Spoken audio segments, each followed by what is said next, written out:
Hello, it is Monday, March 30th. Today we're on review packet day 6, which is coordinate planes. So, coordinate plane starts with two number lines. The horizontal number line is called the x-axis. The vertical number line is called the y-axis. When you have two number lines that intersect, you end up with 4 sections. These 4 sections are called quadrants. The first quadrant is in the top right. This is quadrant 1, which is characterized by positive x and positive y, because from the origin you go to the right, which is positive, and you go up, which is positive. So quadrant 1 has ordered pairs that are positive, positive. Then from there, it ends up looking like a letter C, remember? So from here, if we start at 1, it makes a big C for coordinate plane. So it starts up here, goes to quadrant 2, 3, 4. So here's quadrant 2, which if you think about getting to quadrant 2, you start at the origin and you go left, which is negative, up, which is positive. So we have negative, positive. Then down here, quadrant 3, in order to get to quadrant 3, you start at the origin, you go left and down, so it's negative, negative, negative, negative, and the bottom right, which is quadrant 4, which is IV, that's right, down, so positive, negative, okay? Now, when you're plotting something, or if you're telling what ordered pair you have, by the way, I think you should just know, I have Kitty right there, hello. He's listening. Oh geez. Hold on a sec. Of course. I'm not breaking the video. We're gonna keep going. That was stupid. There he is. After all that, now he just shows himself. Okay, so when you're going to plot something, first you're going left or right on the x-axis. You gotta get out of here now. Go down. You gotta go right or left, and then up or down. Okay, so if I was plotting, let's say, and of course I don't have an eraser now. An eraser. This is how Mondays usually go, right? And yes, I'm in my pajama pants. That's okay. One of the benefits of staying home. All right, so let's say I wanted to plot -7, +2. Okay?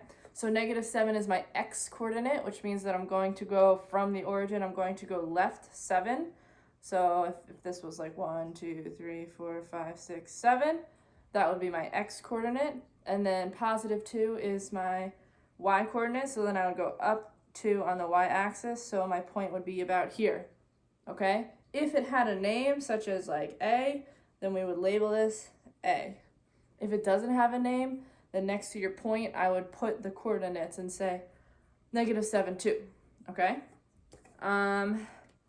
Now, let's go over reflections, because that's something that I think we struggled with a little bit, and there are some questions on reflections. So remember, think of this as 2 mirrors. So you have your horizontal mirror, kind of like if you're looking down into water, and then you have your up and down mirror, kind of like if you're looking at a mirror on the wall.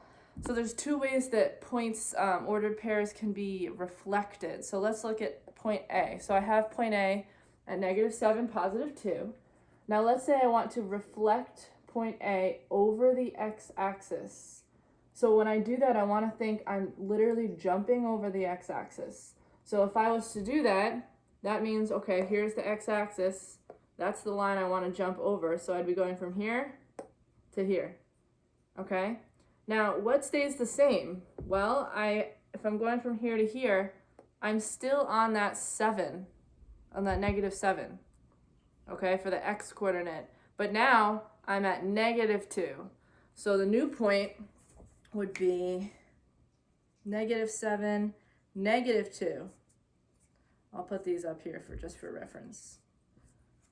Okay, so the first point was -7, +2. When I reflected it over the x-axis, now I have -7, -2. So what changed? Well, when I went over the x, the y coordinate changed. It went from 2 to -2.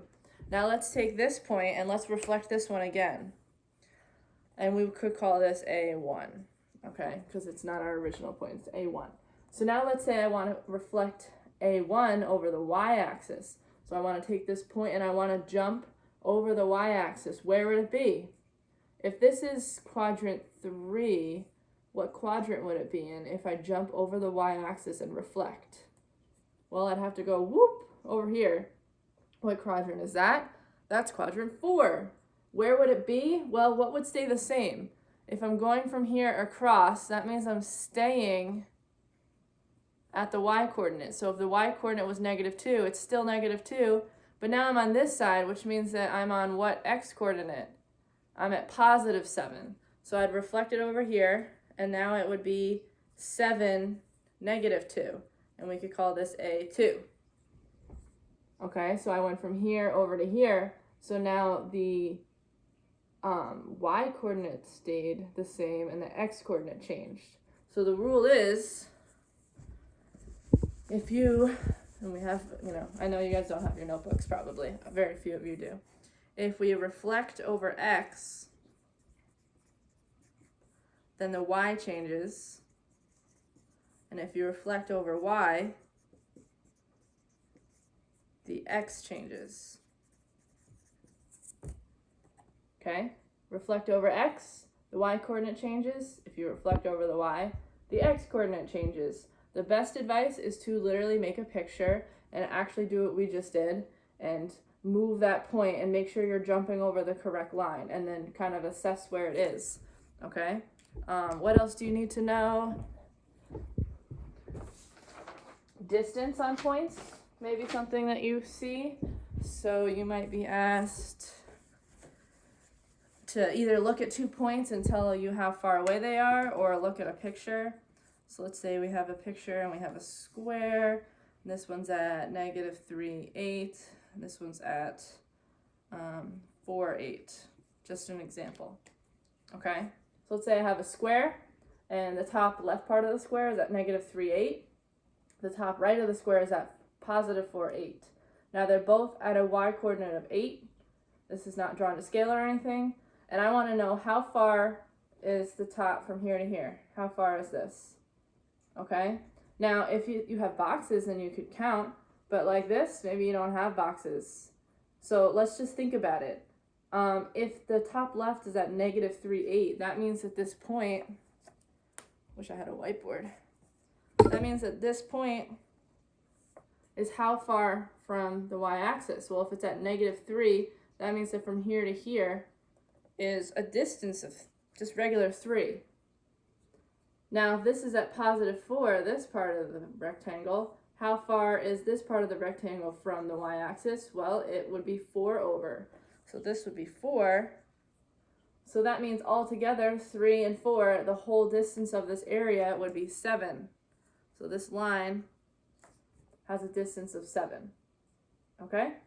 All right, I think this video has gone as far as it needs to go. Let me know if you have questions. All right, bye.